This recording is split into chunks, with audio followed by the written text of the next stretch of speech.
Entonces, vamos a dar inicio a la exposición del tema que nos convoca el día de hoy, redacción de medios impugnatorios. Claro, no va a ser una clase de gramática ni de redacción propiamente dicha, en el sentido literal de esa nomenclatura, sino vamos a enfocarnos en estos medios impugnatorios, en el diseño estratégico de los mismos. O sea, la redacción es vital, definitivamente, pero el plus que debe tener esa buena redacción, naturalmente, tiene que ir de la mano con una determinada estrategia bien planificada, ¿no? Entonces, esa es la labor, porque a veces los abogados que llevamos casos, nos dedicamos al litigio, tenemos la oportunidad de hacer el estudio del caso desde sus inicios, y por tanto diseñamos la estrategia también desde el inicio. Pero no todos los casos en los que litigamos necesariamente vamos a involucrarnos desde el principio. A veces aparecemos en un caso cuando ya el partido está con el resultado en contra, es decir, ya hay una sentencia, digamos, que no le ha dado la razón al cliente que te está contratando en ese momento. O inclusive en algunos casos, ya cuando existen sentencias de la sala superior en segunda instancia, que nuevamente ha confirmado la sentencia del juzgado, donde tu cliente sigue perdiendo. Entonces lo que quiere es interponer el recurso de casación. Entonces, en esas situaciones hay que replantear la estrategia que el abogado anterior tal vez tuvo como punto de partida. Hay que hacer ajustes y hay que reevaluar el caso, ¿no? A partir de ello, rediseñar una nueva estrategia para la etapa impugnatoria. Y para ello voy a manera de ejemplo, plantear una situación, un caso, que nos va a permitir un poco también que puedan involucrarse en la participación, hacer preguntas. No hay necesidad de esperar todavía los 5 últimos minutos para hacer preguntas. Pueden hacerlo en el desarrollo de la exposición para acotar algún punto, complementar, o aportar o consultar, ¿no? Así que esas van a ser más o menos las pautas que hay que tener en cuenta en estas 2 horas que vamos a encontrarnos con esta exposición. A ver, el caso va a ser el siguiente. Imagínense, vamos a trabajar con Juan Pérez, quien definitivamente es un personaje bastante familiar para todos nosotros. Juan Pérez va a ser la parte, digamos, demandante, y yo, Percy Santos, soy el demandado, ¿sí? Nos encontramos en un proceso civil de reembolso de mejoras. Entonces, Juan Pérez es el demandante, su pretensión es el reembolso de mejoras necesarias y útiles. Entonces, en síntesis, sabemos que las mejoras necesarias son aquellas que el poseedor de un bien, o sea, sin ser el propietario, ¿no es cierto?, siendo poseedor, ha introducido una determinada inversión en el bien, pero respecto de cuestiones, digamos, estructurales en el predio, que de no haberse introducido esa inversión para hacerse la reparación del caso, simplemente el bien corría el riesgo de deteriorarse de forma sensible o inclusive perderse. Si se trata de una casa, por ejemplo, no sé, reforzar las columnas, las vigas, cosas estructurales, trascendentes. Esas son las mejoras necesarias. Y las mejoras útiles son aquellas inversiones que uno introduce al bien, ¿no es cierto?, que no llegan a ser necesarias, pero que le incrementan un valor al bien. Entonces, esa es un poco la diferencia. En cambio, las necesarias son cuestiones estructurales que de no haberse realizado esa inversión, simplemente el bien corría el riesgo de que se deteriore de forma sensible o se destruya. Entonces, tiene una mayor relevancia, digamos, las mejoras necesarias por la utilidad, por lo que evita. En cambio, las mejoras útiles son inversiones que también se introducen al bien, pero digamos, no evitan la destrucción del bien, sino simplemente por ser una inversión, le agregan un valor al bien. Si tuviéramos que fijar un ejemplo, en el caso de las mejoras útiles, por ejemplo, cambiarle todas las losetas del piso, por ejemplo. Eso no iba a evitar que el bien se destruya ni nada por el estilo. Pero el hecho de haberle sacado las mayólicas o tener un piso de cemento y ahora poner porcelanato, naturalmente eso le incrementa en cierta medida el valor del bien. Entonces, Juan Pérez ha sido un poseedor precario en ese predio. Digamos que tiene viviendo en el bien más o menos 3 años, 4 años. Y él ha ingresado a ese bien por cuenta propia, es decir, yo no tengo un contrato de arrendamiento, no le he dado un contrato de comodato, un contrato de uso, no hay nada, ni nos conocemos. Juan Pérez ha ingresado al bien, ha consolidado su posesión progresivamente y ya estando en el bien, ha visto por conveniente hacer esa inversión de dinero para mejorar, reforzar las vigas. ¿Y cómo él ingresó al bien? Porque claro, hubo un terremoto y se quebró la puerta y yo me encontraba de viaje en el extranjero tal vez. Y bueno, Juan Pérez vio que nadie se preocupaba por el inmueble a pesar que tenía la puerta quebrada. Él ingresó un buen día, cambió la puerta, nadie le dijo nada. Al día siguiente regresó y cambió la chapa y así empezó a consolidar progresivamente su posesión. El dato objetivo del caso es que Juan Pérez tiene 3 años en posesión de un bien que no es de su propiedad, porque es mía, Percy Santos, y ha introducido mejoras tanto necesarias como útiles. Y naturalmente esa inversión del dinero en el bien es de fácil verificación. Y todo está documentado porque no ha hecho una construcción informal, sino una construcción con todos los conductos más o medianamente formales, ¿no? Ha contratado una empresa, le ha cotizado, la empresa ha venido a hacer los trabajos, se han gestionado los permisos, etc., etc., etc. Entonces, al año cuarto, que regreso yo del extranjero y me encuentro con esta situación,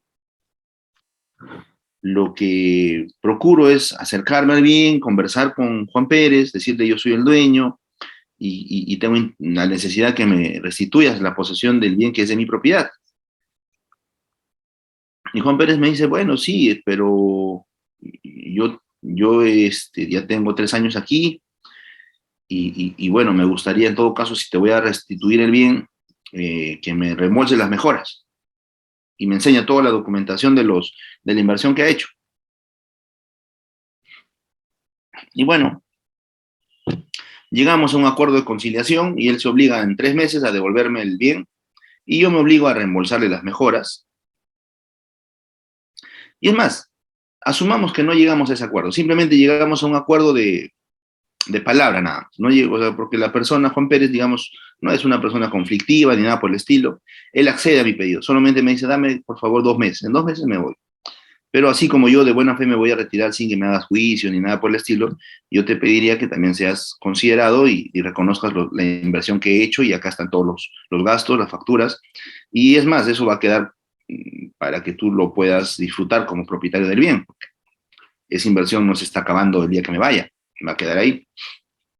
Entonces, pasa el tiempo, me restituye la posesión, ¿no es cierto?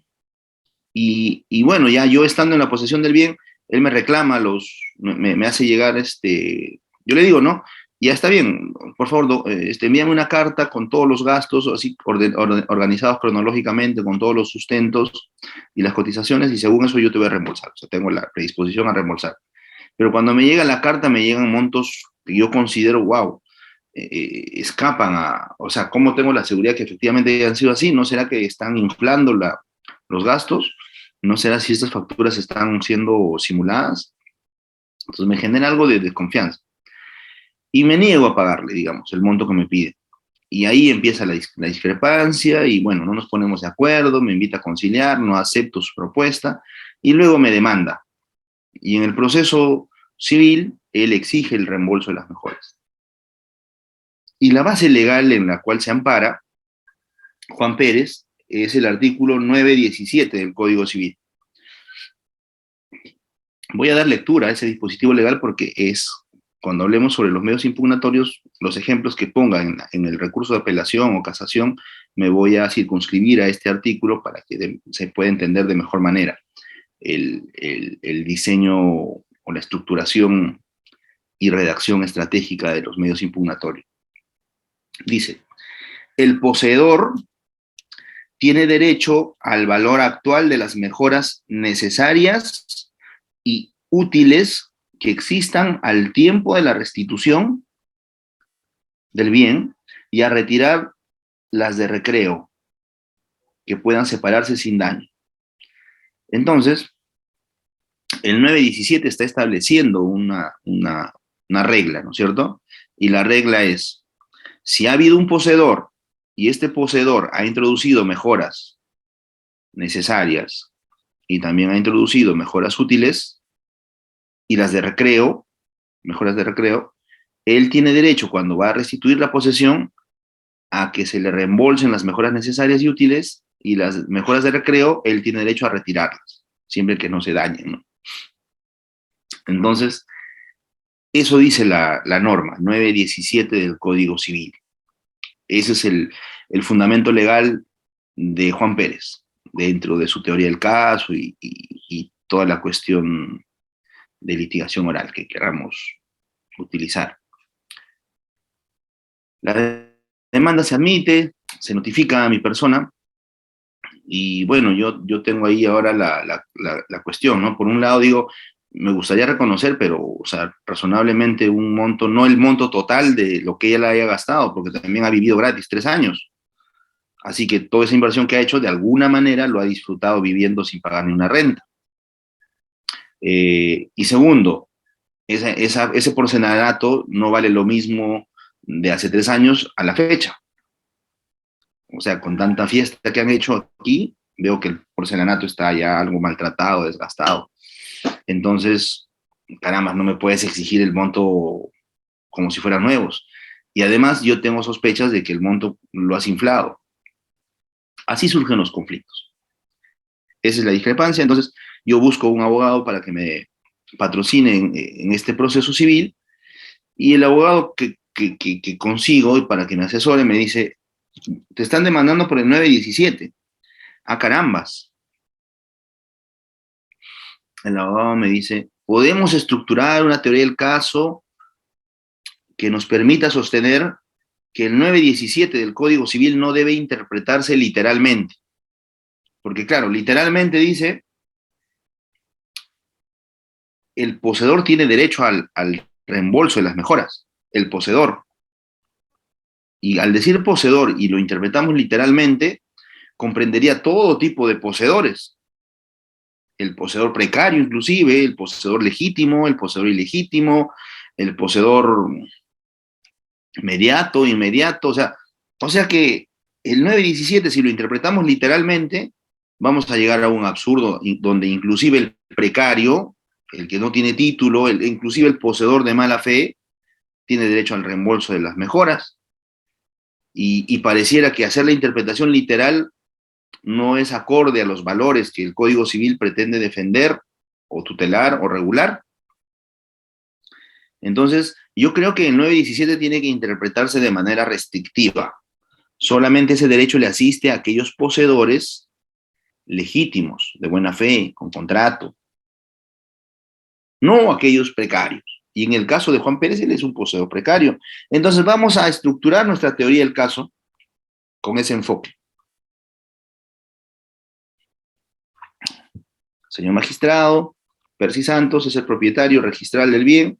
Acá está el título de propiedad. Es cierto, no negamos que Juan Pérez ha estado en posesión por 3 años en el dicho predio, y tampoco vamos a negar el hecho de que ha cambiado los porcelanatos, o sea, la losa porcelanato, y ha hecho inversión en la mejora, en el refuerzo de las columnas, las vigas, no sé. Y también sabemos que han habido gastos. Sin embargo, señor magistrado, El fundamento legal que invoca la parte demandante es el artículo 917, y a nuestro entender, la parte demandante está interpretando de manera literal ese artículo, porque dice todo al poseedor, asumiendo que a todo poseedor le asiste ese derecho. Señor magistrado, el Juan Pérez, el demandante, es un poseedor precario, porque él no tiene título ni alguna razón que legitime su permanencia en el bien en esos 3 años. Entonces, nosotros vamos a probar que él ha sido un poseedor precario. Y como consecuencia de acreditar ese extremo, vamos a plantear una interpretación, digamos, restrictiva del artículo 917. Y restrictiva, y además una interpretación acorde a los fundamentos o sea, una interpretación sistemática. ¿Y por qué sistemática? Porque el Código Civil, de alguna manera, con la regulación de los tipos de posesión, establece, o sea, a los poseedores de mala fe le establece sanciones o consecuencias jurídicas diferentes a los poseedores de buena fe o legítimos. Entonces, si la regulación civil se esfuerza por darles o establecer consecuencias jurídicas diferentes para según tipo de poseedor, legítimo, ilegítimo, de buena fe, de mala fe, entonces el 917 tiene que interpretarse sistemáticamente, orgánicamente, con todo el Código Civil, en cuanto al poseedor de mala fe o el precario lo ven con cierta resistencia, por lo menos. Y a los otros poseedores, como que el Código Civil los abraza y les da mayores beneficios y mejores consecuencias jurídicas. Entonces, haciendo la interpretación restrictiva y haciendo la interpretación sistemática, consideramos que la demanda debe ser infundada. Entonces, esas son las dos teorías del caso. Ya los abogados se han sacado hasta los ojos en las audiencias que se han programado, presencialmente, virtualmente, lo que fuere. Lo concreto es que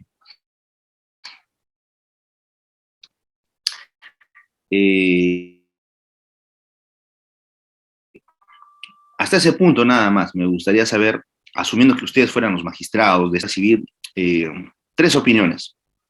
Tres opiniones que digan fundada la demanda o infundada la demanda. O sea, eso implica que están acogiendo alguna posición a favor del demandante, a favor del demandado. Y en función a esa decisión, voy a empezar a desarrollar ahora sí el tema vinculado a los medios impugnatorios y vamos a comenzar a hablar del recurso de apelación. Tres voluntarios, por favor, para que puedan decirnos su decisión y además, tal vez, si quieran acotar algo adicional, seguramente el aporte va a ser bienvenido.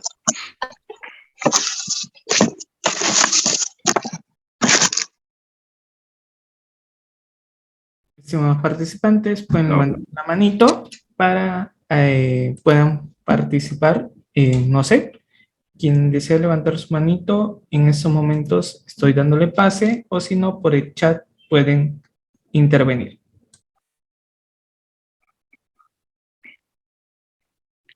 Tres voluntarios, por favor, que puedan darnos un alcance en el sentido de tomar posición sobre una u otra teoría del caso. Uy, ¿se cortó? No. No. Y si tuvieran adicionalmente algún comentario adicional, seguro también se les va a escuchar. Ríder, no tenemos a ningún voluntario entonces. Tú doctor, me confirmas. 257. Sí, para continuar, ¿no? Sí, doctor, puede continuar. Creo que ninguno que intervenga. Hola. Doctor, nos dice la otra Victoria, creo que algunos no han escuchado. Bueno, dicen, ¿podría repetir, por favor, doctor? Ya está bien, entonces. Está bien. Wow, o sea, eso implicaría que tenga que repetir todo, y ahí sí nos vamos a mover un montón. Bueno, en todo caso, hay que avanzar con los que hayan seguido la idea. Doctor. Rida, ¿se me está escuchando bien? Porque siento que se quiere cortar. ¿Se me está escuchando bien? Entrecortado, doctor. Rida. Doctor. ¿Se le escucha entrecortado? Permíteme un segundo. Voy a cambiar las no precisamente buenas. Listo, doctor, no hay problema. Estimados participantes, recordar que pueden levantar su manito para efectos de que puedan participar. Sí, se escucha entrecortado. Sí, ya en breves minutos estamos nuevamente con el doctor Percy Santos Apolinario. Lo recomendable que el estudiante que quiera intervenir cuando son preguntas, sí, puedan levantar su manito, ¿correcto? Un ejemplo en reacciones, levantar mi manito y ahí inmediatamente le doy pase a lo que es el audio. Perfecto. Muy bien, ahora creo que sigue, esperamos unos segundos. Creo que está solucionado su audio del doctor. Sí, lo recomendable es que levanten su manito y en ese momento al doctor puedan decirle si bien pueda volver a realizar la pregunta. Perfecto. Muy bien, esperamos unos segundos, estimados participantes. Somos 251. Creo que el abogado se caracteriza en participar, en no estar solamente escuchando. Así que ya en breves minutos estaremos con el doctor Percy Santos Apolinario. Sí, lo más recomendable es que, bueno, con el doctor Percy siempre es levantando su manito o para activar sus audios, ¿correcto? Eso es lo más recomendable para que el participante pueda hacerse escuchar. Perfecto, un ejemplo a la otra Edith, no baje su manito, apenas ya el doctor Percy Santos Apolinario se está conectando con nosotros y pueda intervenir. Creo que dijo 3 voluntarios, puede levantar su manito, faltarían 2 y así iniciar, ¿sí?, la sesión. Muy bien, excelente, muchas gracias por también, doctora Edith. Si pudiera activar su cámara, también sería perfecto. Muy bien, sobre el certificado me dicen, tomen asistencia al finalizar la sesión, se toma asistencia. ¿Correcto? Nosotros no queremos que en estos momentos el estudiante solamente venga para escuchar una sesión, sino que participe. Muy bien, ahora sí. Doctor Percy, teníamos una estudiante que quería intervenir. Por favor, doctora. Había Perdón, activado su... un inconveniente con la señal. Ya estamos bien ahora sí. Creo que Aló, hola, hola. Sí, doctor. Reader. ¿Ya estamos bien? Ok. ¿Sigue, doctor? Creo que la falta de buenas vibras de parte de nuestros participantes. Sí, doctor. En estos momentos damos pase a la otra Edith que quería activar su audio. Doctora Edith, puede activar usted misma su audio. Adelante. Creo que no. Continuamos, doctor. Uy. Ya está bien. Sí, doctor. A ver. En el presente caso que les he explicado hasta hace unos minutos, el juez toma una decisión y dice, ¿no? Infundada la demanda. Infundada la demanda en todos sus extremos y encima condenan a la demandante al reembolso de las costas y costos a favor de Percy. Y bueno, yo he contratado a un abogado no tan sencillo y cobra caro, así que digamos que la parte demandante, Juan Pérez, ahora está preocupado, ¿no? Porque no solamente acaba de perder toda la pretensión, sino además está está quedando condenado al reembolso de las costas y costos. Entonces, tiene la necesidad ahora de interponer un recurso de apelación y ahí está, ¿no? Ahí vamos a empezar la sesión de hoy. Aquí tenemos una PPT que más o menos nos va a permitir seguir una línea en el desarrollo del tema. Cuando interponemos un recurso de apelación, entendamos por RA como recurso de apelación, procede, ¿no es cierto?, contra S, sentencias, y autos, A de autos. Entonces, la apelación procede contra sentencias y autos y naturalmente se tiene que sustentar o fundamentar en errores. O sea, el recurso de apelación no es para repetir nuevamente toda la historia de primera instancia, no. El recurso de apelación es, en lo posible, el mecanismo por el cual el apelante, el impugnante en general, tiene que hacer hincapié, poner de manifiesto el error cometido por el juez de primera instancia. Esa es su principal razón de ser. O sea, yo sé que permite garantizar la doble instancia, el debido proceso, toda la cuestión que los constitucionalistas seguramente lo podrán explicar mejor que yo. Pero ingresando a la cuestión operativa y estratégica de este medio impugnatorio, esta es la oportunidad que tienes para decir, el juez de primera instancia se equivocó en A, B, C, D, considerando de su sentencia, por estas razones. Entonces, los errores se manifiestan o se establecen bajo determinadas pautas también.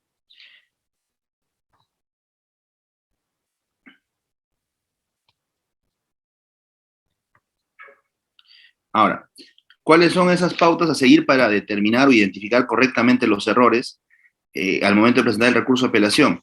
En esta PPT lo estamos indicando. Por un lado, los errores de hecho y por otro lado, los errores de derecho. Entonces, cuando hablamos de errores de derecho, además, tenemos que ver si son estos errores de derecho material o derecho sustantivo o derecho procesal. O sea, si el error ha sido sobre cómo se ha llevado el proceso, sobre las reglas, las pautas, las garantías del debido proceso. Entonces, cuando interponemos un recurso de apelación, tiene que estar claramente establecido. Si estoy apelando porque yo como apelante considero que el juez de primera instancia ha cometido un error de hecho o ha cometido un error de derecho. Y si digo que es un error de derecho, tengo que especificar si es de derecho material sustantivo al momento de tomar la decisión sobre el tema de fondo, o si el error de derecho es de naturaleza procesal asociada al cumplimiento de los formalismos procesales, del debido proceso, las garantías mínimas del debido proceso, etc., etc. Entonces, cuando vamos a interponer un recurso de apelación por un error de hecho, eso está asociado a una mala valoración de los medios probatorios. Es decir, lo que yo estoy pidiendo en la apelación es que la sala, la segunda instancia, vuelva a valorar los medios probatorios actuados en primera instancia. Vuelvan a ser valorados y producto de esa nueva valoración, tal vez la sala reconstruye hechos con otra perspectiva y diferente a lo que el juez de primera instancia ha establecido en su resolución. Entonces, el error de hecho que yo invoco en mi recurso de apelación me tiene que obligar a especificar de manera concreta cuál medio probatorio ha sido valorado de manera incorrecta. A ver, en el ejemplo que yo les he planteado, la demanda, el juez ha dicho infundada la demanda en todos sus extremos. Asumamos, ¿no es cierto? Asumamos que el demandante ha ofrecido un medio probatorio por allí de una, a ver, ¿qué puede ser?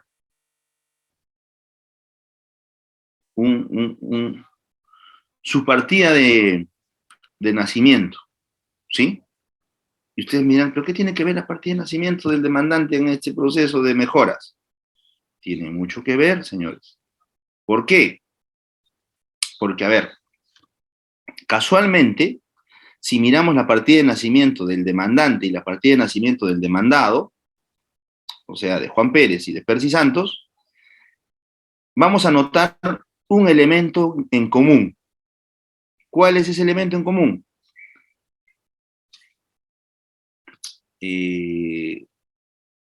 Son familiares. O sea, tenemos el apellido materno común. Es decir, somos hermanos. de la misma madre. Él es Pérez por el otro papá y yo Santos por otro papá, pero en el segundo apellido coincidimos. Y con las dos partidas de nacimiento de ambos se puede determinar que efectivamente compartimos a la misma madre. Y el caso va tomando un giro, porque el demandante cuando va a apelar va a decir, señor juez, en el supuesto de que es correcta la interpretación que usted está haciendo del artículo 917, haciendo una interpretación restrictiva, haciendo una interpretación sistemática, usted ha concluido que yo soy precario. Pero un momentito, yo no soy poseedor precario. Yo he tomado posesión de este bien porque después del terremoto mi casa se derrumbó, no tenía dónde vivir y casualmente yo sabía que ese terreno, donde he hecho las mejoras, era un terreno de nuestra madre. Solo que cuando ella falleció hace años atrás, mi hermano Percy Santos, como es abogado, hizo solito el trámite de sucesión intestada, no me incluyó, se hizo declarar hijo único y por eso es que aparece como único y exclusivo propietario. Pero yo aquí en este expediente de de pago de mejoras, he adjuntado la partida de nacimiento de los dos y ahí está la prueba de que somos hermanos. Y revise la copia literal del inmueble. En la última hoja dice que Percy Santos es el dueño exclusivo, pero si revisamos dos páginas anteriores, en los asientos anteriores, nos vamos a dar cuenta que ha habido un trámite de sucesión intestada. Percy Santos es dueño por transmisión sucesoria. Y antes había una sucesión intestada. Y miren, caramba, puede decir la sala. Entonces, el demandante es medio hermano del demandado y el demandado adquirió este bien, que es un bien sucesorio, y son hermanos casualmente de la misma mamá. Y ese bien anteriormente, hace 5 años atrás, o hace 10 años atrás, le pertenecía a la mamá. Entonces son herederos, ambos. No es precario. Entonces, Juan Pérez, cuando interpone el recurso de apelación, puede decir, no, señores de la sala, el juez de primera instancia ha incurrido en un error de hecho. ¿Por qué? Porque ha establecido que yo soy un poseedor precario, es decir, que yo no tengo la mínima ni absoluta razón para haber poseído el bien durante esos 3 años. Y eso es mentira, porque yo soy medio hermano soy hermano con la otra parte. Y he ofrecido mis partidas de nacimiento de los dos, donde se verifica que compartimos a la misma madre. Y el juez de primera instancia no le ha dado valor alguno a esa información en el análisis de establecer que yo soy precario. Porque si hubiera hecho esa valoración, conjunto con la copia literal, revisando los asientos registrales anteriores, el juez hubiera llegado a la conclusión de que precario no soy. Solo que yo no tengo interés en discutir el tema de pedir petición de herencia, pasarme años litigando, porque no tengo los recursos para hacer todo eso. Pero por lo menos quise que me reembolsara los gastos que hice en ese inmueble, ya que él se va a quedar. ¿Se dan cuenta qué es lo que acaba de hacer el apelante? Está interponiendo un recurso de apelación y está siendo conciso en su recurso de apelación. En el fundamento 7 de la sentencia en materia de apelación, el juez ha concluido que soy poseedor precario como demandante. Y eso es un error porque ha llegado a esa conclusión de los hechos, porque es una cuestión de hechos. Ha llegado a esa conclusión porque no ha valorado correctamente los medios probatorios y específicamente no ha valorado las dos partidas de nacimiento y la copia literal. No las últimas páginas, sino las anteriores, los asientos anteriores. De un análisis conjunto de esa información hubiera determinado que somos hermanos y que yo tengo la vocación sucesoria, no soy precario. Y ya está. El recurso de apelación se ha sustentado en un error de hecho y lo que la sala tiene que hacer es volver a evaluar los medios probatorios y corregir. Y ahí no hay necesidad de cambiar ningún artículo ni interpretar de otra manera el artículo, nada. Aplicando el mismo artículo va a decir la sala, se ha determinado que Percy Santos no es poseedor precario, tiene vocación sucesoria, es cierto, no está formalmente en la propiedad, pero el vínculo de hermanos está debidamente acreditado. Es un hecho innegable. Entonces, como no es precario, ya es un poseedor legítimo. Y si es un poseedor legítimo, y el abogado de la demandada ha dicho que a los poseedores legítimos le asisten el derecho al reembolso de las mejoras, se revoca la sentencia apelada, se reforma y se declara fundada en todos los extremos. Y esta vez se condena al demandado a que reembolse las costas y costos del proceso. Ahora, para el ejemplo, he puesto mayor información al caso. Pero ahora regresemos al caso inicial, porque ya eso era para explicar nada más cuando vamos a apelar por errores de hecho.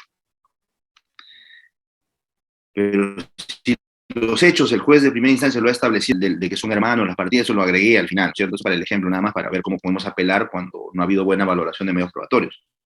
Pero en el caso inicial que yo les conté, el caso no era así, no son hermanos.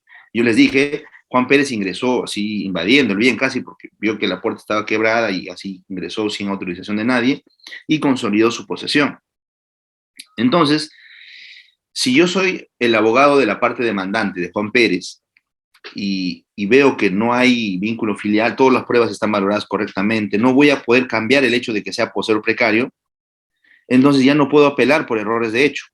Entonces diré, voy a interponer un recurso de apelación por errores de derecho.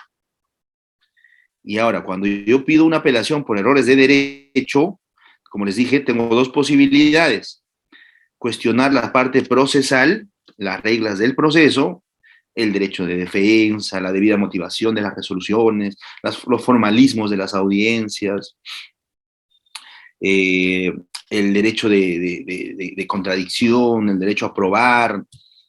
Entonces, la debida motivación en la resolución judicial, o sea, en la sentencia, o sea, son las pautas del proceso, no tiene nada que ver con la decisión del tema de fondo.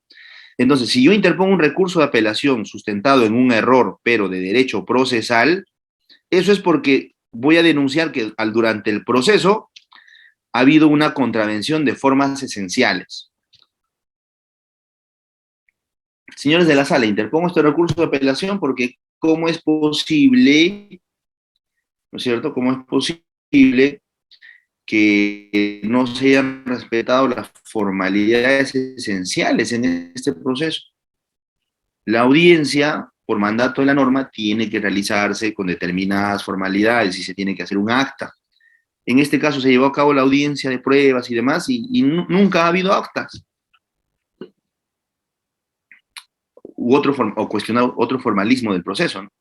Y si no es por razones de formalidades esenciales, tal vez puede ser por afectación al debido proceso, y ahí entran ya las garantías del debido proceso, el derecho de defensa, la motivación, el juez natural, el juez imparcial y demás, ¿no? Pero en ese caso, si apelamos por errores de derecho procesal, ¿cuál es el propósito? ¿Cuál es la pretensión impugnatoria? ¿Qué pretendes que resuelva la sala? La sala no se va a pronunciar sobre el tema de fondo. Lo que va a hacer la sala es declarar nulo todo lo actuado y va a revertir el proceso hasta el momento o la oportunidad en que se cometió la infracción procesal. Entonces, si vamos a interponer recurso de apelación sustentando el error de derecho procesal, lo que en el fondo estamos buscando es que todo se anule. Y si denunciamos el error de derecho material, ahí sí vamos a hacer un cuestionamiento a las normas que el juez ha utilizado para tomar una decisión sobre el tema de fondo. Y ahí los errores que se pueden denunciar son estos tres. Primero, la aplicación indebida. 2, la interpretación errónea. 3, la inaplicación. A ver, en este caso, ¿podré invocar la aplicación indebida?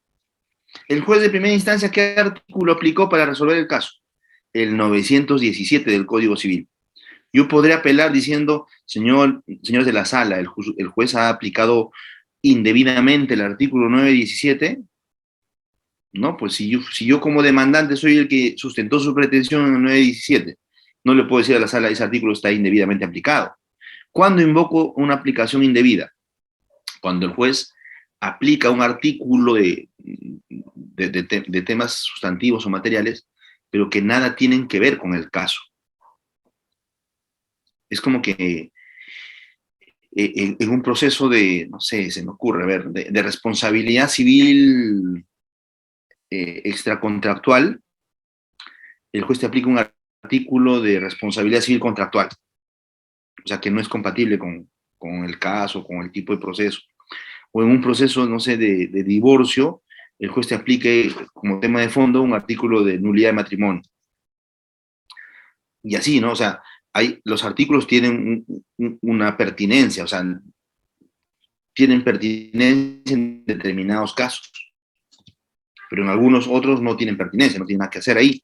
Entonces, si un juez utiliza un artículo, aplica un artículo que es impertinente al caso, entonces tú le dices, apelo esa sentencia, señores de la sala, porque ese artículo aplicado es impertinente en este caso, no correspondía aplicar este caso. Entonces, sacamos ese artículo y por el contrario, hay que buscar cuál es el verdadero artículo que debió aplicarse. Entonces, en aplicación indebida, cuando apelamos, hay que identificar las normas que han sido citados por el juez, considerados en su sentencia, pero que no tienen pertinencia en el caso. No correspondía haber sido aplicados al caso. En interpretación errónea, el apelante lo que denuncia es, el artículo aplicado es pertinente. Está bien que se haya aplicado ese artículo. Sin embargo, el juez de primera instancia le ha dado un sentido, un alcance que no le corresponde a la norma. Se debió dar otro alcance, otro sentido. En el ejemplo, ¿se acuerdan que el abogado del demandado, como argumento de defensa, dijo que el 917 tenía que interpretarse restrictivamente para de ese modo descartar a los poseedores precarios? De igual manera dijo que debía interpretarse sistemáticamente, porque en otros ámbitos del derecho civil al poseedor de mala fe, al precario, lo sancionan. Entonces, en este caso, no era posible que se le esté premiando al poseedor precario porque ha poseído un bien siendo precario y encima se le va a reembolsar las mejoras, como que no era sistémico con lo demás. Esa es la interpretación que está haciendo el abogado del demandado. Pero el abogado del demandante, cuando interpone su recurso de apelación, puede decir, el juez del juzgado de primera instancia ha hecho una interpretación restrictiva y una interpretación sistemática, pero mal hecha. Muy mal hecha. Primero, el artículo 917, cuando dice el poseedor tiene derecho al reembolso de las mejoras necesarias y útiles, habla del poseedor y no distingue a un tipo de poseedor. No dice el poseedor precario, el poseedor legítimo, ilegítimo, no dice. Entonces, aplicando un principio general del derecho, nadie puede distinguir donde la ley no lo hace.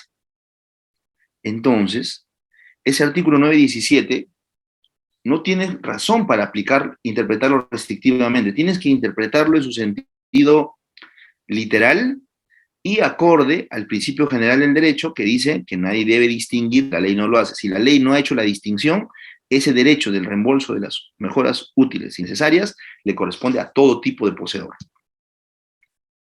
Y si tenemos que hacer una interpretación sistemática, hay que hacerlo bien, porque la forma de interpretación sistemática que ha hecho el abogado del demandado lo ha hecho mal. Porque el precario es un poseedor también. Y el poseedor precario no quiere decir que por ser precario no tenga ningún derecho. Aún siendo poseedor precario, tiene derechos. A ver, un ejemplo. ¿Qué pasa si a un poseedor precario, el propietario va al inmueble y lo retira a golpes?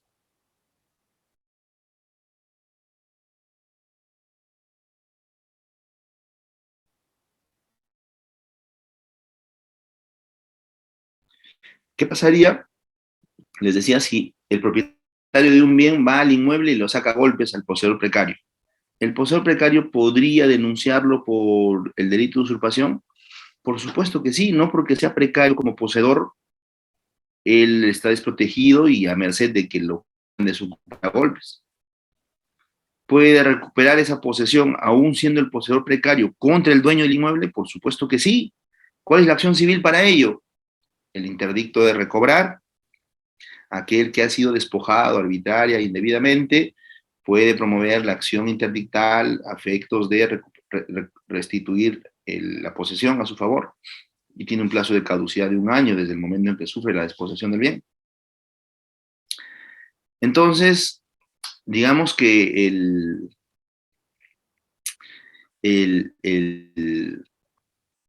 hecho que seas poseedor precario per se no significa que no tengas derechos en tu condición de poseedor. Entonces, más bien, haciendo una interpretación sistemática, pareciera más bien que el 917, que no distinga al poseedor precario, es porque lo quiere comprender además al precario también. Porque si el precario tiene derecho a las defensas posesorias, a la defensa extrajudicial, a la defensa judicial, a los interdictos, ¿por qué no va a tener derecho a las mejoras? Y es más, hagamos una interpretación teleológica del 917, es decir, una interpretación finalista. Cuando una persona que no es propietario, o sea, es un poseedor en un bien, está usando y disfrutando ese bien, ¿qué es lo natural?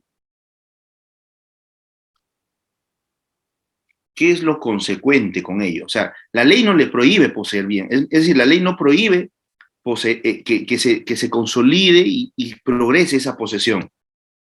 Tan no lo prohíbe que si esa persona posee por 10 años de manera pública, continua, como propietario, puede aspirar a ser propietario por prescripción. O sea, tan es así que la ley no prohíbe la existencia de la posesión como tal, como derecho real, que puedes en algún momento el poseedor convertirse en dueño. Entonces, el hecho de solamente poseer el bien, el hecho de solo poseer el bien, no está prohibido. Y ahora, si la ley pretendiera, tuviera por intención sancionar esas posesiones de mala fe, sin título, no les permitiría la prescripción, pues, porque aquel que está por 8 años en posesión, 9 años en posesión, para que ya consolide la prescripción, ya está a punto de convertirse en dueño, le exigen para que sea dueño por prescripción que la posesión lo tuvo que haber hecho como si fuera propietario. ¿Y cómo se comporta un poseedor como si fuera propietario? Naturalmente ha hecho reparaciones, refacciones, mejoras, inversiones en el bien. Eso es lo natural. Entonces, si hacemos una interpretación finalista del 917, no se le puede sancionar privándole el derecho al reembolso de las mejoras necesarias y útiles al poseedor precario, porque la razón de ser precario es que nadie te autorizó el bien y tú, en tanto cumplas con los demás requisitos de la prescripción, puedes convertirte en dueño en algún momento. ¿Y cómo pruebas que has sido un poseedor como propietario? Ah, es que he pagado el impuesto predial, arbitrios, que he tomado decisiones independientes en el bien, he hecho remodelaciones, he hecho inversiones, construcciones. Con eso estoy probando, al contrario, que mi posesión es como propietario. Si eso no está prohibido, no me puedes restringir en mi condición de poseedor precario aspirar al derecho al reembolso de las mejoras en caso mi legítima aspiración de convertirme en dueño en algún momento se frustra al tercer año porque vino el dueño. Bueno, ya está bien, me voy. Pero esas conductas de inversión que hice en el bien, de mejoras, guiado de mi aspiración de convertirme en dueño pasando los 10 años, no me puede sancionar porque eso no está prohibido.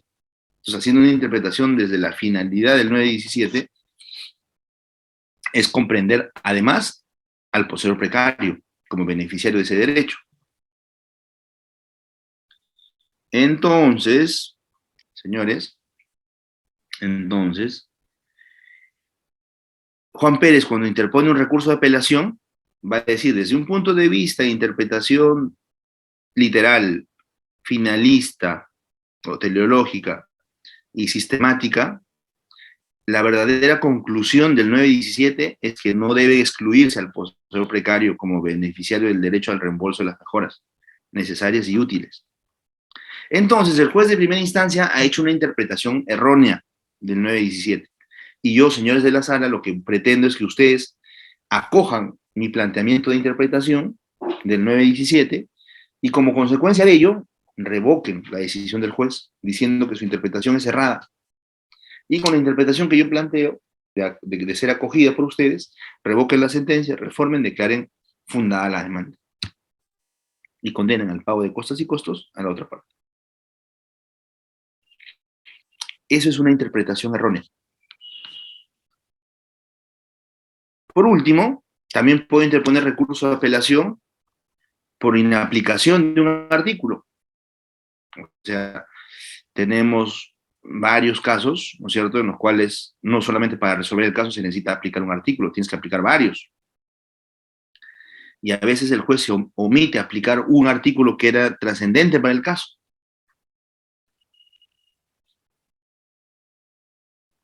Y en el recurso de apelación lo que tienes que hacerle notar es, señores de la sala, el juez, al tomar la decisión en este caso, omitió aplicar un artículo. Si hubiera aplicado ese artículo, el caso tenía un giro de 180 grados.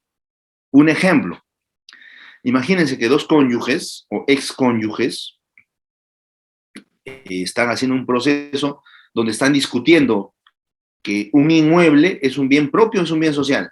Porque si es bien social, les corresponde mitad y mitad, 50-50. Pero si es un bien propio, le corresponde única y exclusivamente el demandado. Entonces, la demandante está probando en el proceso de que el bien se compró durante la vigencia del matrimonio. Nos casamos en tal fecha y el inmueble se compró 3 meses después. ¿Se compró no dentro de la vigencia del matrimonio? Sí. Entonces, ¿qué se presume, señor juez? Que es un bien de la sociedad de gananciales. Y el juez de primera instancia, efectivamente, fundada la demanda, se ha probado que el bien ha sido adquirido durante la vigencia del matrimonio. Entonces, el bien es bien social y se tiene que dividir 50-50. El demandado interpone recurso de apelación y dice, usted ha inaplicado el artículo tal del Código Civil, que dice lo siguiente: son bienes propios de los cónyuges, a pesar de que esos bienes se hubiesen adquirido durante la vigencia del matrimonio, si se tiene prueba de que esa causa de adquisición, la causa de adquisición, tiene un origen anterior al matrimonio. Señor juez, y este es el caso. Si bien el inmueble se compró a los 3 meses del matrimonio, la causa de la adquisición, es decir, el dinero con el que se pagó el precio de compra, fue producto de mis ahorros como soltero y de una herencia que yo recibí. Y miren, verifiquen las transferencias, lo hago desde tal cuenta. Y esa cuenta, acá está el estado de saldo de cuenta, saldo deudor de esa época. A esa fecha yo tenía tanta cantidad de dinero. ¿Y cuánto está el precio? Justo, coincide el monto del ahorro con el monto del pago del precio. Y acá está la transferencia de mi cuenta a la cuenta del vendedor. El bien se adquirió durante la vigencia del matrimonio, pero la causa de adquisición es anterior al matrimonio, cuando yo era soltero. Entonces, el dinero de por sí era bien propio. Cambió de naturaleza y se convirtió en un departamento, pero no convierte al bien en bien social. Usted ha omitido aplicar la excepción a la presunción. Entonces, señores de la sala, solicito que revoquen esa decisión. Entonces, al momento de redactar un recurso de apelación, hay que hacer énfasis en la redacción de estos puntos que acabo de explicar. Tengo que ser conciso, específico, claro. El error de hecho, específicamente, ¿en qué ha consistido el error de hecho? Ah, has valorado mal los medios probatorios, pero ¿cuál? Porque el demandante ha ofrecido 20 medios probatorios, el demandado ha ofrecido 30 medios probatorios, tenemos casi 50 medios probatorios. ¿Cuál ha sido mal valorado? Ah, no, es un error de derecho procesal. ¿Qué garantía el debido proceso? ¿En qué etapa del proceso? ¿En qué acto procesal se afectó el debido proceso o se infringió una formalidad esencial? Ah, no, no hay cuestionamientos en la parte procesal. Entonces, en tema de fondo, sí. Aplicación indebida, interpretación errónea, inaplicación. Entonces, la redacción del recurso de apelación no solo tiene que ser pulcra en términos de redacción propiamente, de ortografía, sino también desde el punto de vista de la estrategia. La redacción tiene que reflejar tu estrategia en el recurso de apelación, y esta es la estructura. Entonces, estimados amigos, me gustaría saber si hasta este punto tenemos alguna pregunta, alguna reflexión, algún comentario, ya que de no ser así, pasaríamos a ver el recurso de casación para hacer el mismo, más o menos el mismo trabajo o el mismo análisis. Pero desde luego, me gustaría escuchar la participación de ustedes, los comentarios o algún aporte en relación al caso que hemos venido comentando. Doctor, tenemos a un participante, Iván. Edinson, está activo su audio. Adelante, por favor. Bienvenido. Gracias. ¿Se me escucha, doctor? Fuerte y claro, estimado Iván. Gracias, doctor. Doctor, mi pregunta era en cuanto en la etapa cuando se llega a la segunda instancia para resolver el tema de lo que es la admisibilidad de la demanda en segunda instancia. ¿Cuál es la instancia, el momento para hacer el control? En este caso por la sala. Solo eso, doctor. Gracias. A ver, perdóname. O sea, ¿te refieres al control de los requisitos del recurso de apelación? Sí, doctor. Ya, perfecto. A ver. Gracias, Iván. El recurso de apelación, y gracias por la pregunta, porque de hecho me hace acordar de algo que es importante y que no está en mi PPT.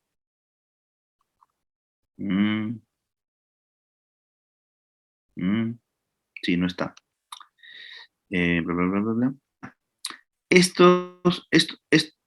Esta cuestión que acabo de explicar en relación al recurso de apelación, los errores que uno debe invocar en su recurso de apelación y cómo los debe, digamos, plasmar en su recurso, ¿no es cierto?, con una pulcra redacción, tiene que ver con una cuestión de estrategia. Con esto vas a ganar en la sala, si es que lo haces bien. Si encuentras el error, lo reflejas con una buena redacción, ese error que tú has encontrado en el medio impugnatorio, con eso vas a ganar. Pero estos requisitos en la ley no te lo exigen. Así, o sea, no te dicen, ¿no? En el recurso de apelación tiene requisitos de admisibilidad, la tasa, el plazo, que lo presentes ante el órgano competente. Y tiene requisitos de procedencia. Pero en los requisitos de procedencia no te dice el recurso es improcedente si no identifica correctamente el error. No lo dice. Lo que sí dice como requisito, de procedencia del recurso de apelación es que el apelante o el impugnante debe justificar o debe motivar el agravio. Eso sí, si en tu recurso de apelación no justificas el agravio, la naturaleza de tu agravio, eso sí es causal de improcedencia. Pero en la práctica eso es letra muerta porque como el derecho fundamental a la doble instancia está por encima de esa exigencia, digamos que a veces los apelantes ponen apelo porque apelo, pero no sé por qué apelo. Y ya está. Total, es doble instancia, o sea, mucho constitucionalismo a veces, ¿no?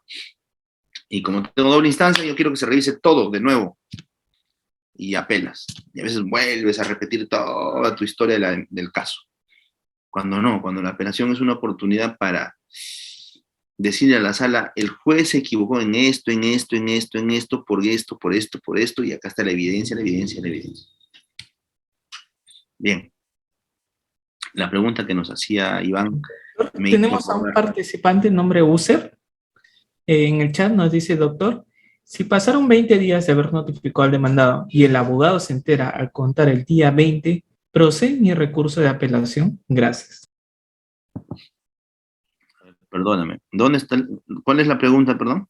Nuevamente, doctor, si pasaron 20 días de haber notificado al demandado y el abogado se entera al momento del día 20, ¿procede mi recurso de apelación? Gracias. Ya, ahí estamos siendo un poquito imprecisos, porque, a ver, o sea, si el juez admite la demanda y notifica al demandado, tú puedes tener 5 días para contestar, 10 días para contestar o 30 días para contestar, dependiendo si es un proceso de sumarísimo, abreviado, de conocimiento. Pero si se te vence el plazo y no contestas dentro del plazo, lo que el juez va a hacer es declararte rebelde. Ahí no hay espacio para la apelación, porque la apelación procede contra sentencias o autos. Ahora, si de pronto te han notificado, ya venció el plazo, y tú presentas tu contestación fuera del plazo, lo que el juez va a decir, hemos verificado que has contestado fuera del plazo y se te declara rebelde. Y ahí tú puedes decir, oye, juez, estás mal porque estoy dentro del plazo. Hubo feriado largo, ¿no te acuerdas? El señor Castillo declaró feriado largo, así que estás contando mal los plazos.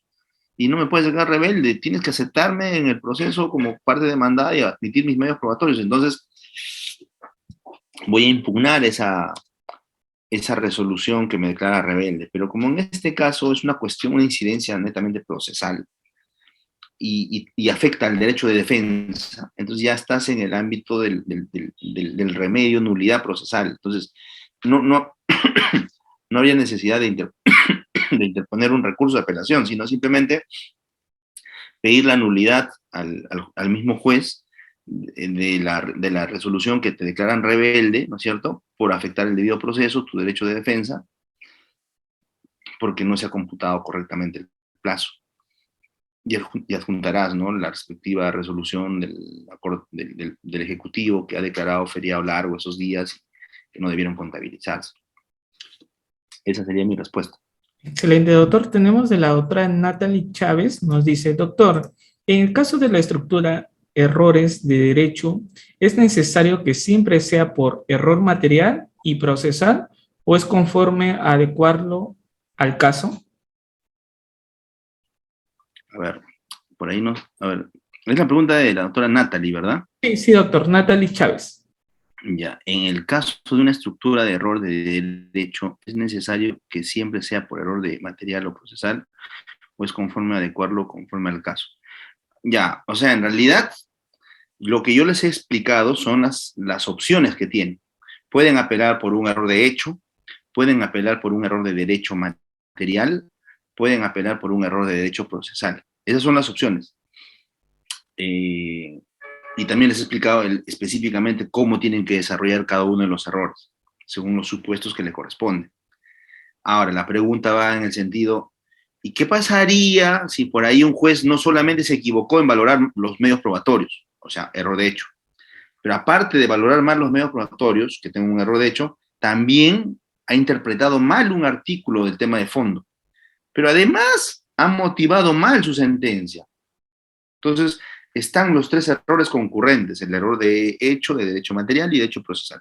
¿Puedo invocar los 3 errores en mi recurso de apelación? Por supuesto que sí, pero la sala, al momento de resolver, primero se va a pronunciar por el error de derecho procesal, porque si tienes razón en ese aspecto, va a declarar nulo todo lo actuado, o hasta donde se cometió el error procesal, y no tiene sentido que se pronuncie sobre lo demás. Entonces, es posible que puedas invocar más de un error, pero nuevamente, hay que tener el orden metodológico en la redacción para que se entienda, ¿no? Entonces, interpongo recurso de apelación contra la sentencia contenida en la resolución número tal, de fecha tal, que me notificaron en tal día. Los errores por los cuales interpongo el presente recurso de apelación son los siguientes. 1, error de hecho. 2, error de derecho material. 3, error de hecho procesal. Error de hecho en relación a estos medios probatorios, como lo explicaré a mayor detalle en el punto siguiente. Error de derecho material en relación a la interpretación errónea del 450 del Código Civil y al 728 del Código Civil. Y el error procesal, está mal motivado porque de acuerdo a la sentencia del TC, para que haya debida motivación, tiene que haber motivación, no sé, por el forma, fondo, una motivación material y todo lo que se desarrolla al respecto. Entonces, en este caso no lo cumple ya. Y empiezas a desarrollar punto por punto separado, ¿no? Porque si vas a mezclar todo, ahí no, ¿no? O sea, vas a desperdiciar la oportunidad de evidenciar el error en su real dimensión y magnitud. Bien. Doctor, tenemos al doctor Gabriel Paima. Ujú. Nos dice, doctor, buenas noches. Mi consulta, ¿es necesario ser abogado profesional para defender a un patrocinado o lo puede hacer una persona civil que no tenga la carrera? Gracias. A ver, eh, o sea, materialmente es posible, ¿no? Porque a veces hay personas que tal vez no han estudiado derecho, pero de pronto, o sea, formalmente no han estudiado la carrera de derecho, pero tal vez han trabajado en un estudio jurídico y tienen años trabajando y también se han puesto a leer libros y personas que se han autodidactas, que han aprendido y de pronto, o sea, lo recomendable es que tengan la formación formal, ¿no? Al menos el título de profesional de abogado para que puedan ejercer, porque no le van a dejar litigarlas si no es abogado. Salvo, o sea, como regla general, un civil no puede patrocinar a otro, tiene que ser un abogado, por regla general. De manera excepcional, por ejemplo, en los casos de familia, en alimentos, te permiten, no necesitas abogado. Inclusive, me atrevería, no sé, tal vez un constitucionalista me pueda corregir, en un caso de habeas corpus, o sea, en cosas fundamentales y que no sea de un tema técnico complejo, excepcionalmente podría permitirse, pero no es la idea, ¿no? Porque de hecho nuestra profesión tiene toda una formación profesional, no es una cuestión de que cualquier civil lo pueda ejercer, por más que a veces muchas personas sienten que son abogados porque aprendieron algo y no necesariamente es así, ¿no? Pero bueno, esa es mi respuesta. Como regla general, no. Tienes que ser abogado de todas maneras. Y de manera excepcional, tal vez. Doctor, una pregunta más. Tenemos a usuario de Zoom. Ujú. Usuario de Zoom, está activo su audio. ¿Sí? ¿Puede activarlo usted mismo desde su monitor? Adelante. ¿Sí? ¿Lo escuchamos? Doctor, buenas noches, una consulta. Sí, buenas noches. Doctor, buenas noches, una consulta. Resumiendo Uy, su señal. Sí, Estimado, de que usted habló, ¿puede sustentar también en su defensa? su señal del participante, doctor. Estimado participante, nuevamente le doy pase, pero por favor, ver su audio, si está todo bien. no se le ha escuchado nada. No, es falla de su internet, doctor. Tenemos una pregunta de la doctora Ariana. Nos dice, buenas noches, doctor. ¿Un recurso de apelación puede ser rechazado de plano por no adjuntar la tasa de apelación sin haber concedido el plazo para su subsanación? No han presentado la tasa.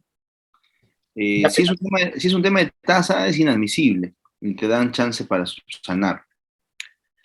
Si has presentado fuera de plazo, ahí sí no es subsanable. O sea, es un requisito de admisibilidad, pero no subsanable. La tasa sí se subsana. Hace unos días atrás, los últimos días de septiembre, en el Congreso se aprobó un dictamen donde más o menos están poniéndole más restricciones al recurso de apelación y al recurso de casación. Pero en el fondo, al menos en relación al recurso de apelación, mientras no modifiquen la Constitución, el debido proceso, la doble instancia, va a ser poco probable que prosperen esas exigencias, ¿no? Que será improcedente de plano porque no cumple la justificación del agravio.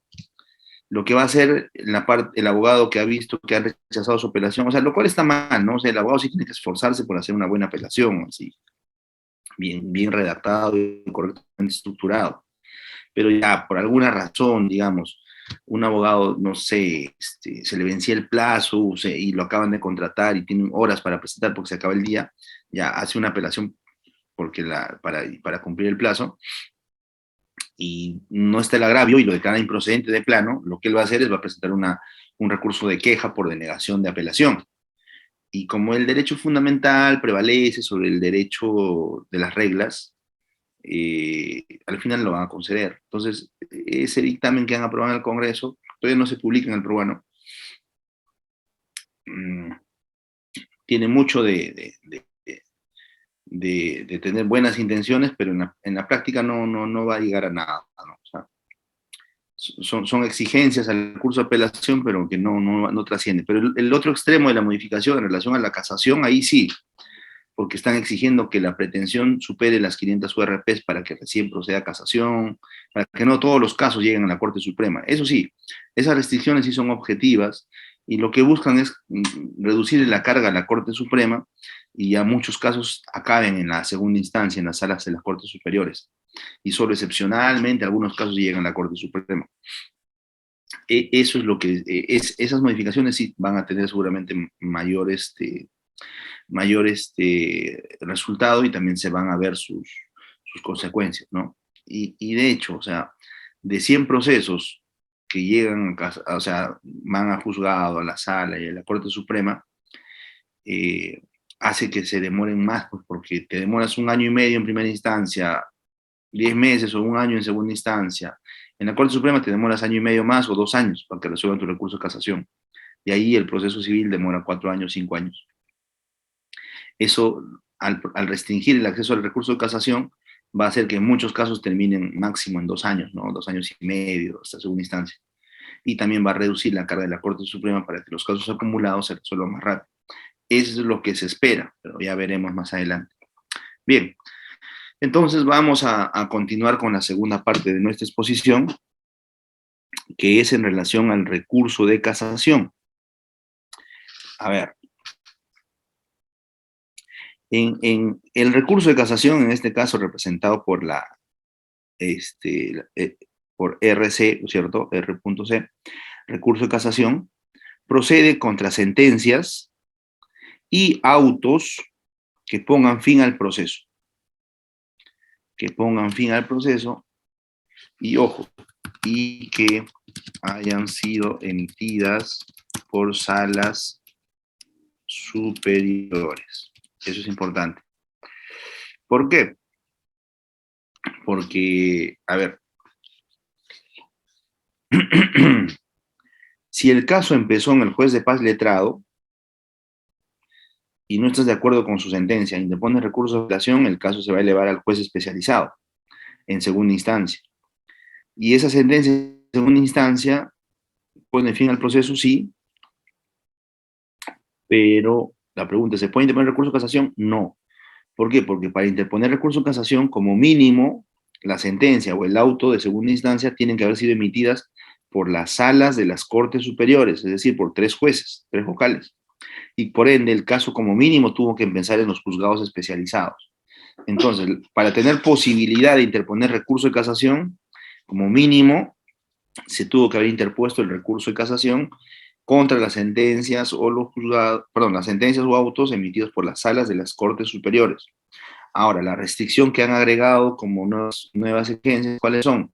Ojo, no está vigente, no se ha publicado, son dictámenes aprobados en el Congreso, es que para que proceda el recurso de casación, la materia controvertida tiene que tener un valor superior a las 500 URPs, o que el monto de la pretensión sea incalculable.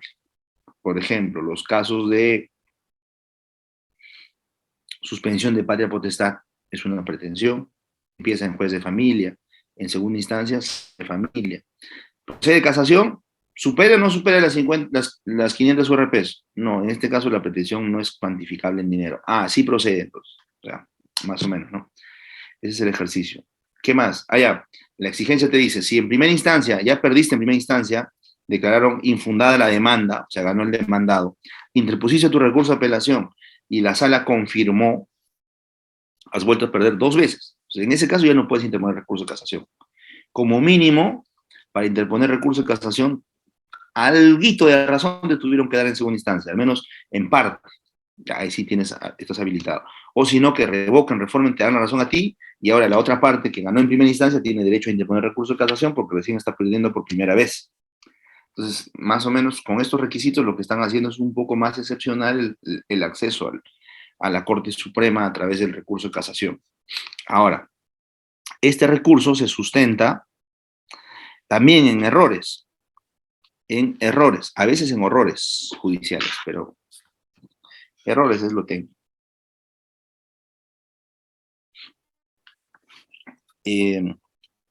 nuevamente, y aquí hay que ser, si en el recurso de apelación tenemos la necesidad de querer, de reflejar la identificación del error que hemos ubicado en la sentencia del juzgado, en el recurso de casación estamos doblemente obligados a que ese error se note con mayor claridad. ¿Por qué? Porque de por sí, como les decía, la Corte Suprema está recargado, está colapsado, pues ha pedido apoyo a gritos para que le ponga más restricciones a la casación. De por sí ya está colapsando. Entonces, cuando califica tu recurso de casación, para ver si tu caso pasa o no a la Corte Suprema, obviamente ellos ya han puesto mayor rigurosidad en la calificación de la procedencia de tu recurso de casación, porque una vez que interpones, se eleva, ellos tienen que revisar si procede o no. Y por consiguiente, ahí sí, ellos sí son, el recurso de casación no tienes un derecho a la tercera instancia, solo tienes derecho a 2 instancias. El recurso de casación es una cuestión excepcional, no es algo que necesariamente te corresponda como derecho fundamental del debido proceso, así que o cumplen las formalidades con la rigurosidad que exige el Código Procesal Civil, o simplemente lo van a declarar improcedente, más aún si la Corte Suprema ya está sobrecargada y lo que quiere es reducir su carga, va a evitar que lleguen nuevos casos, entonces van a ser rigurosos calificando la procedencia. Y encima van a multar al abogado por no haber interpuesto una buena casación.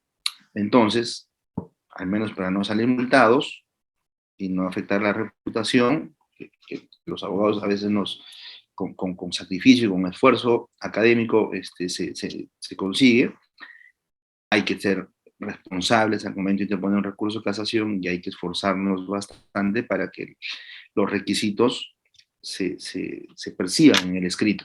Y de ahí la necesidad de la redacción, no solamente en el plano de la buena ortografía, la buena redacción, sino además con la estructura que le corresponde a cada recurso según norma. Porque de esa manera, reforzamos la probabilidad de que nuestro recurso logre los objetivos en la siguiente instancia procesal.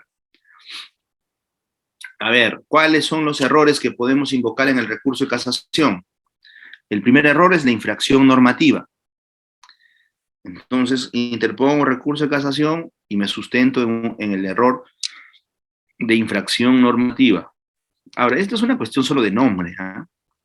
Porque el Código Procesal Civil así lo llama. Pero en el fondo, por eso que en el PPT hay una flecha, esas infracciones normativas, en el fondo, son los errores injudicando y son los errores improcedendo. Percy, ¿cuáles son los errores injudicando? Son los que yo les expliqué en el recurso de apelación, ¿se acuerdan? Los errores de derecho material, ¿se acuerdan? Aplicación indebida, interpretación errónea, inaplicación. Estos 3 errores son los conocidos errores injudicando. Más, lo vamos a poner aquí. Error material, derecho material, o también conocidos como errores injudicando. Y los errores de derecho procesal son los errores improcedendo. Ya. Entonces, si ya sabemos cuáles son los errores injudicando e improcedendo, cuando vamos a interponer nuestro recurso de casación invocando la causal de infracción normativa, tenemos que decir infracción normativa por interpretación errónea, aplicación indebida o inaplicación, o infracción normativa por afectación a las garantías del debido proceso, o por infracción de las formalidades esenciales de los actos procesales. En el fondo, tenemos que hacer el mismo trabajo del recurso de apelación, identificar específicamente el error, pero ya no en la sentencia del juez de primera instancia, sino en la sentencia de los vocales de la Corte Superior. La Sala Civil Superior vayamos. Nuevamente el ejemplo que les conté de Juan Pérez y mi persona, y donde yo soy el demandado y Juan Pérez es el demandante. ya interpuso el recurso de apelación. Juan Pérez, ¿no? Su abogado ya interpuso el recurso de apelación y está planteando una interpretación errónea que ha hecho el juez de primera instancia. Y está diciendo, haga la interpretación teleológica, sistemática, pero de manera correcta, y también la interpretación literal de acuerdo al principio de no puedes distinguir donde la ley no lo hace. La sala dice, ¿qué principios ni qué nada? Confirma la sentencia del juzgado. ¿No es cierto? Entonces, gana nuevamente el demandado. Entonces, como todavía no está vigente la norma que establece, pierdes 2 veces, ya no puedes ir a casación, interpone casación por la misma causal, sería infracción normativa, por error injudicando. Específicamente, ¿qué error injudicando? ¿Qué error de derecho material? La interpretación errónea del 917. Y se expondrá, ¿no? Es decir, todo lo que expuse hace un momento en relación a la interpretación teleológica, la finalidad que busca el artículo, que el precario, por más poseedor precario que sea, no quiere decir que no tenga derechos, sí los tiene, como el interdicto, la legítima defensa posesoria, y bla, bla, bla. Entonces, todo eso tiene que traslucirse en el recurso de casación, si se invoca esa causal de infracción normativa por error de derecho material o injudicando, y específicamente por interpretación errónea. Pero si no es por interpretación errónea, tal vez sea por aplicación indebida o inaplicación. Entonces hay que hacer uso de esa metodología, de esas pautas, para que el recurso se pueda percibir de mejor manera. Ahora, si la sala no ha cometido un error en cuanto a las citas de las normas, a la interpretación o a la pertinencia de las normas que ha utilizado en su decisión, tal vez la sala ha cometido un error durante el debido proceso. Se acaban de dar cuenta que no han notificado a un litis consorte necesario y el proceso no puede resolverse sin el litis consorte necesario. No se le ha notificado. Entonces nulo todo lo actuado. Eso va a decir la Corte Suprema. En ese caso, se afectó el derecho de defensa de un litis consorte necesario y se interpondrá recurso de casación por infracción normativa, error improcedendo, afectación al derecho de defensa. Y como otro error, aparte de la infracción normativa que se puede disgregar, ya les expliqué, también se puede interponer recurso de casación por apartamiento inmotivado del precedente judicial. Es decir, ustedes saben que a la fecha en materia civil hay 10 plenos casatorios, 10 sentencias de la Corte Suprema que han establecido reglas vinculantes que se deben aplicar a casos similares. Entonces, si el caso que tienes es similar a lo que ha sido resuelto en un pleno casatorio, lo que corresponde es que el sentido interpretativo de ese precedente vinculante el juez lo aplica a tu caso. Y si no lo aplica, tiene que motivar las razones de por qué no está haciendo esa aplicación de las reglas que son vinculantes. Pero si simplemente se aparta y no explica, no justifica, no se acoge a la teoría del distinguish, eso es que una figura procesal en virtud del cual un juez decide, este caso se parece al que fue resuelto en la Corte Suprema con un precedente vinculante, un pleno casatorio, pero existen razones por las cuales yo considero que ese precedente vinculante no se puede aplicar en este caso. Y voy a justificar por qué. Esa es la figura procesal del distinguish que permite, de alguna manera, justifica el apartamiento de los jueces de los precedentes vinculantes. Pero bueno, eso es otra cosa. Lo concreto es que yo voy a interponer casación porque la Sala Civil Superior ha resuelto un caso interpretando en sentido literal, restrictivo o teleológico, pero no de acuerdo a la interpretación que ha hecho la Corte Suprema en un caso similar y es precedente vinculante. Entonces, ese es el punto. Esa es una parte del recurso de casación. Aquí lo único que hemos hecho ahorita es denunciar el error. ¿Cuál es el error que hemos advertido en la sentencia de la Sala Superior? Pero ahí no está el trabajo fuerte de los requisitos, digamos. Aquí está la tarea del recurso de casación. O sea, la primera parte ya le expliqué. Es identificar el error, desarrollar en qué consiste de manera específica, si es error de derecho material o procesal. Si es material, cualquiera de los supuestos del error injudicando, y si es procesal, cualquiera de los supuestos del error improcedendo. Si han estado atentos, se van a dar cuenta de algo. En el recurso de apelación, además del error de derecho material y procesal, el injudicando y el improcedendo, podías apelar por error de hecho. Y te quejabas de que los medios probatorios habían sido valorados de forma errónea. En el recurso de casación ya no puedes invocar errores de hecho. Es decir, a la Corte Suprema no le puedes decir, la Sala Superior ha valorado mal los medios probatorios y por tanto solicito que ustedes como jueces supremos vuelvan a valorar los medios probatorios. Eso no podrían hacer. Porque la Corte Suprema dice, no ve hechos. O sea, eso es una forma resumida de decir que la Corte Suprema no va a volver a valorar los medios probatorios de las primeras instancias, o sea, de la instancia primera y de la segunda. Nosotros como Corte Suprema nos limitamos a resolver las cuestiones de derecho.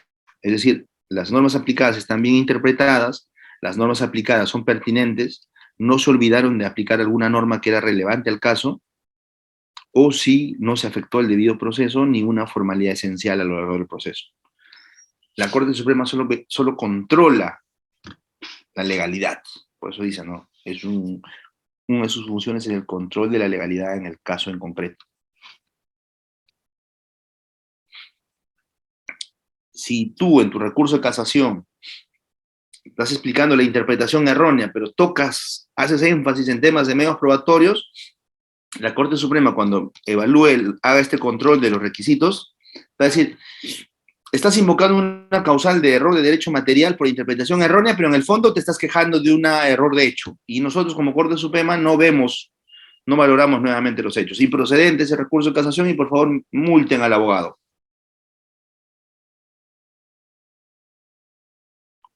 Con algunas ORPs.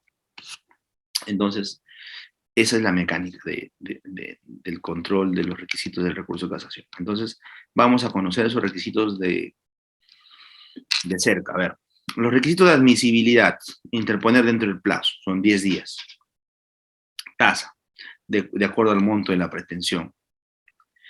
Presentarlo ante la misma sala de la Corte Superior o directamente a la Corte Suprema. Sí, tienes las dos opciones. Puedes presentar ante la misma sala, ante la misma segunda instancia, o interponer el recurso directamente a la mesa de partes de la Corte Suprema.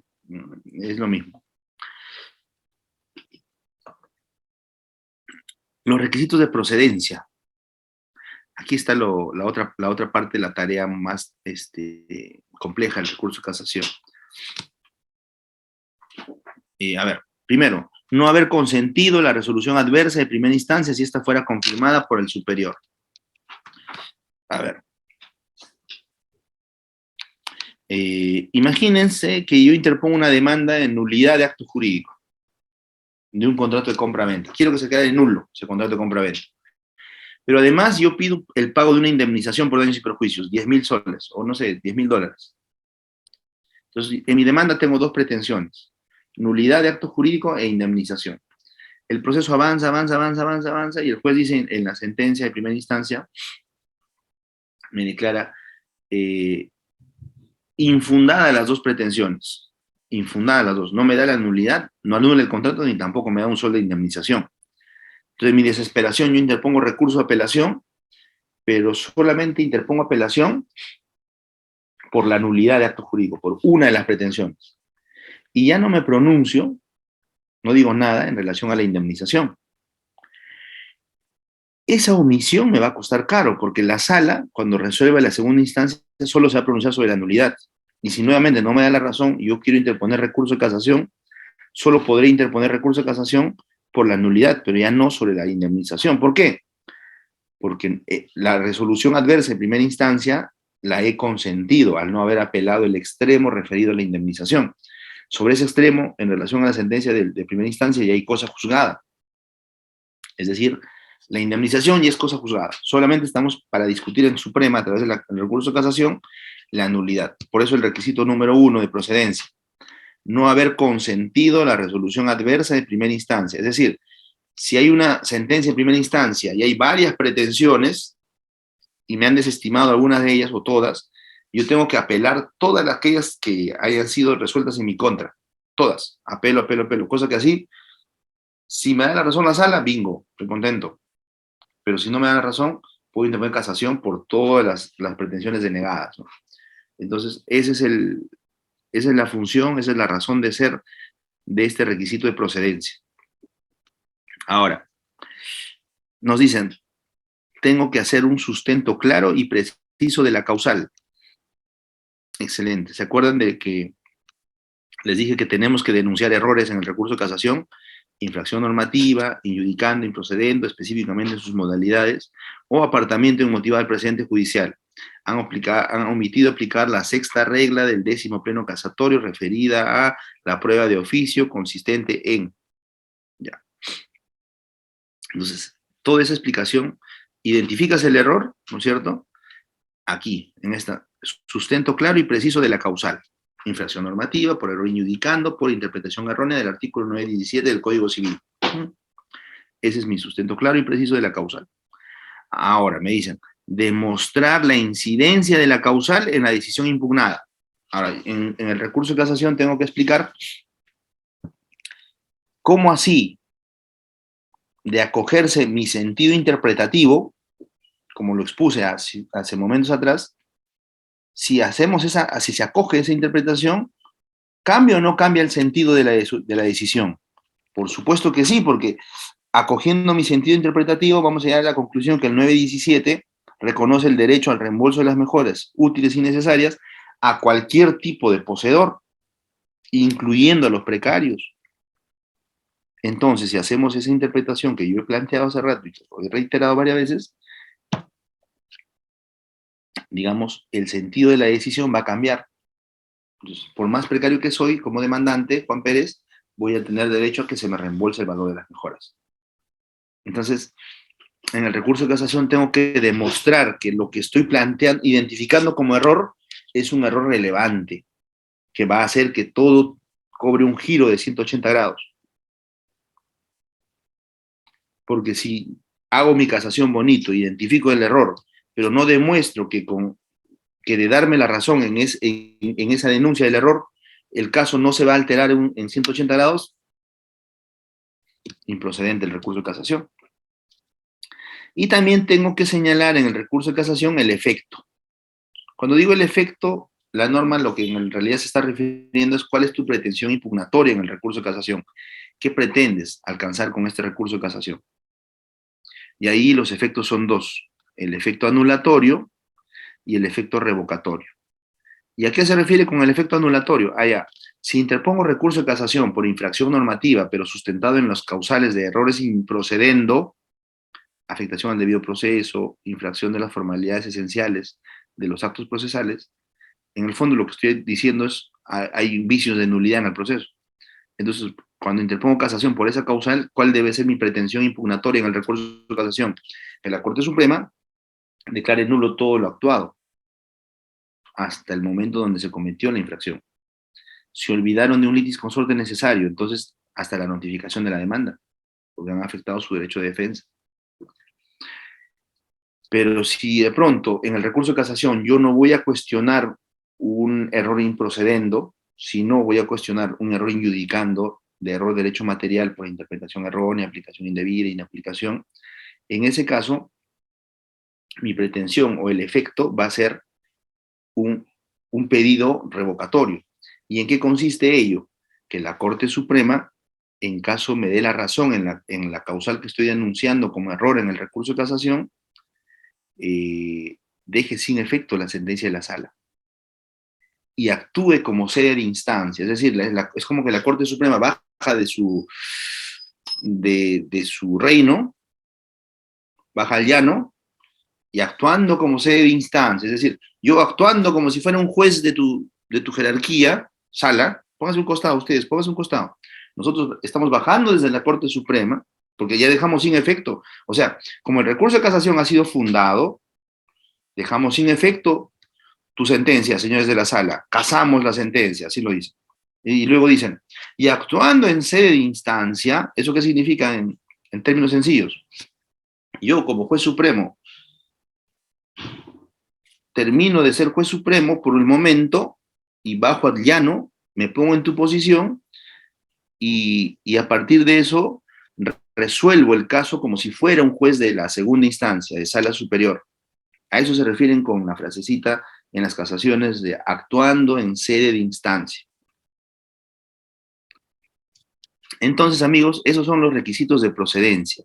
Si no se cumplen a cabalidad, a rigurosidad, como lo he explicado, lo que va a pasar a continuación es que va a ser declarado improcedente y además van a multar al abogado.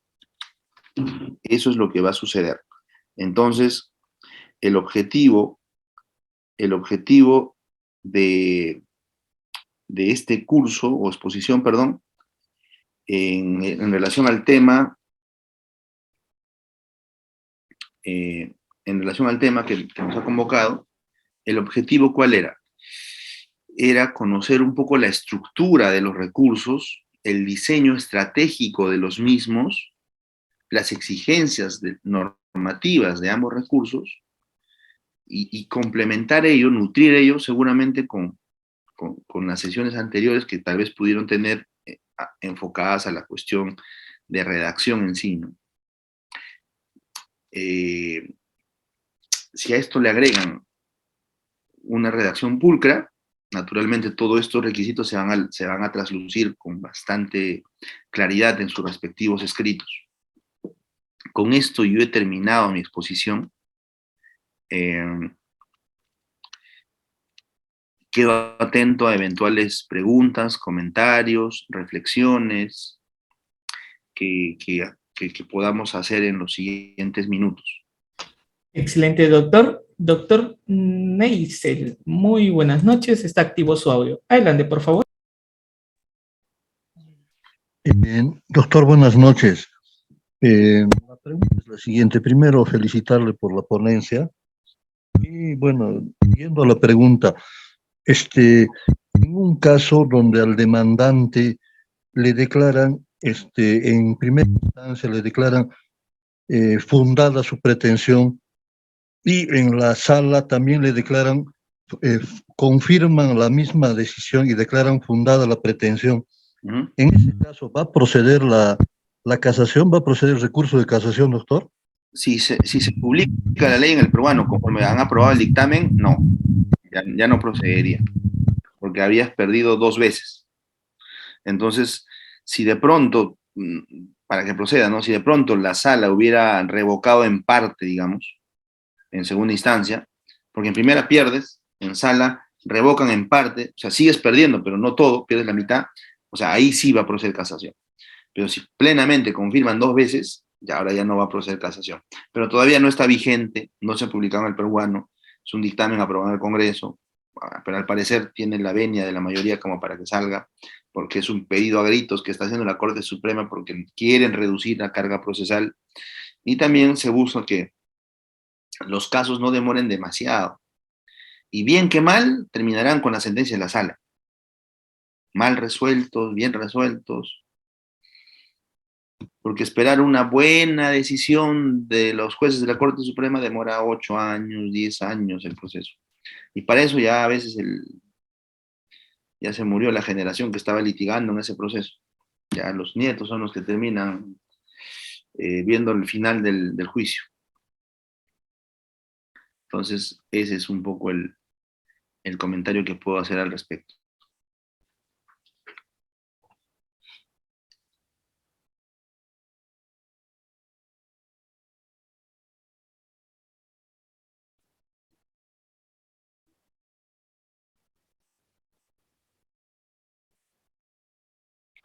¿No tenemos más preguntas? Doctor, sí, tenemos de Acer, nos dice, declaración de verdadero propietario sin participación del mandatario, ¿existe prescripción? Yo creo que estamos hablando de apelación y casación o medios impugnatorios, ¿no? O sea, no me quiero correr la pregunta, ¿ya? Pero digo, porque si abro la puerta a preguntas libres de derecho civil, nos vamos a quedar como que Excelente, doctor. Sí, O sí, sea, doctor. voy a responder esta pregunta, o sea, porque de hecho si me meto a responder todas las preguntas de derecho civil, yo creo que nos vamos a, ir a salir del tema central, ¿no? ¿Cuál era la pregunta, Rider, por favor? Ayúdame. Sí, doctor. Nos dice, declaración de verdadero propietario sin participación del mandatario. ¿Existe prescripción? ¿Mm? No le entendió también la pregunta. Ya, bueno, que si es Doc- un proceso de declaración de verdadero propietario, es como que, no sé, ha habido una simulación y el que aparece en registros públicos no es el verdadero dueño, y yo soy el verdadero dueño, entonces quiero un proceso de declaración de verdadero propietario a mi favor. Pero como dice, sin participación del mandatario, mmm, no sé dónde entra el mandatario. O sea, tal vez tendría que conocer el caso un poco para ver para dónde va la bala. Bien, ¿qué más preguntas tenemos, mi querido Rida? Doctor, lo demás es en materia civil, bueno, netamente civil. Y Ya, mira, doctor, son cuestiones de precario ya todavía puede ser, porque con motivo al recurso de apelación me he permitido utilizar el tema de precario, las mejoras y cuestiones así. A ver, ¿qué dicen en relación al precario? O sea, ¿un propietario precario también tiene derechos diferentes a un propietario real? ¿Mm? El propietario nunca es precario. O sea, el propietario es propietario y no es precario. El precario es el poseedor, aquel que no es dueño, posee un bien sin tener título, o el que tenía feneció, y tampoco tiene ninguna justificación atendible que legitime su estadía en el bien, su posesión. Entonces, ese comentario como que se está cruzando, ¿no? Lo precario con el propietario, no, van por cuerdas separadas, estimada Ximena. excelente, doctor. Creo que no tenemos más preguntas. 238 conectados. Doctor, muchísimas gracias